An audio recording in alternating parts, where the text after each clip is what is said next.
Em nome do Pai, do Filho e do Espírito Santo. Amém.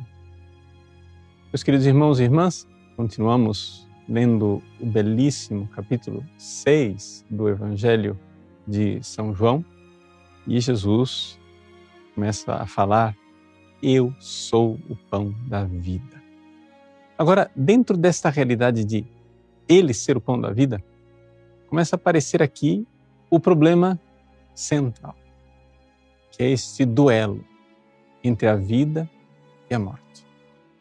Mas não somente a vida biológica deste mundo e a morte que a gente experimenta pela doença, pelo envelhecimento, pela desnutrição. Não. Jesus quer nos conduzir para uma outra vida. Nos coloca diante da miséria de uma outra morte. Uma morte perene, uma morte eterna.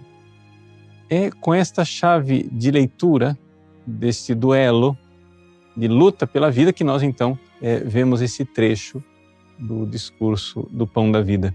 Jesus, retomando o último versículo do Evangelho de ontem: eu sou o pão da vida, quem vem a mim não terá mais fome, quem crê em mim não terá mais sede. E então Jesus constata a situação da alma daquelas pessoas sem fé. Vocês me veem, o verbo heureka, vocês veem carnalmente, mas vocês não creem. O que Jesus quer é que a gente veja. No versículo 40 ele usa, porém, outro verbo, não o verbo heurakate, está no versículo 36, heurakate, mas o verbo theoron, aquele que contemplar, é um ver mais profundo. Ou seja, temos aqui duas situações: quem vê com os olhos da carne e não crê, e quem contempla com os olhos espirituais e consegue crer. Eis aí. Jesus desmascara a situação dessas pessoas. Ele diz assim: eu vim aqui nesse mundo não foi fazer minha vontade.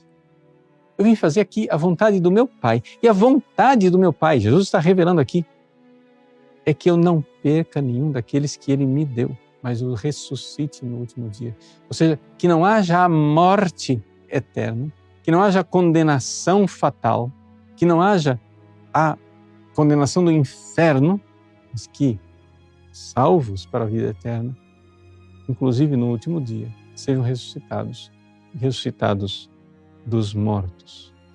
Pois esta é a vontade do meu Pai, que toda pessoa que vê o Filho, ver naquele sentido profundo, e nele crê, tenha a vida eterna.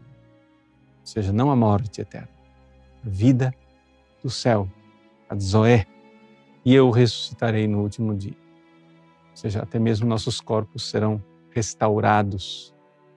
Nós teremos vida também sobrenatural naquilo que parece tão perecível e passageiro, que são os nossos corpos.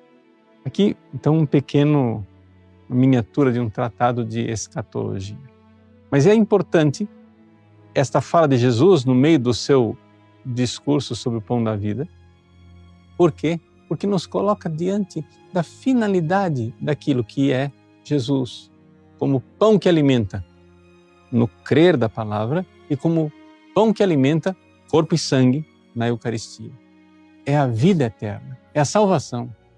Jesus, quando instituiu a Eucaristia, não instituiu um ritual para a gente ter um momento de partilha, para usar uma linguagem mais de esquerda, e nem para ter rituais para serem seguidos de forma rubricista, para usar uma mentalidade mais de direita.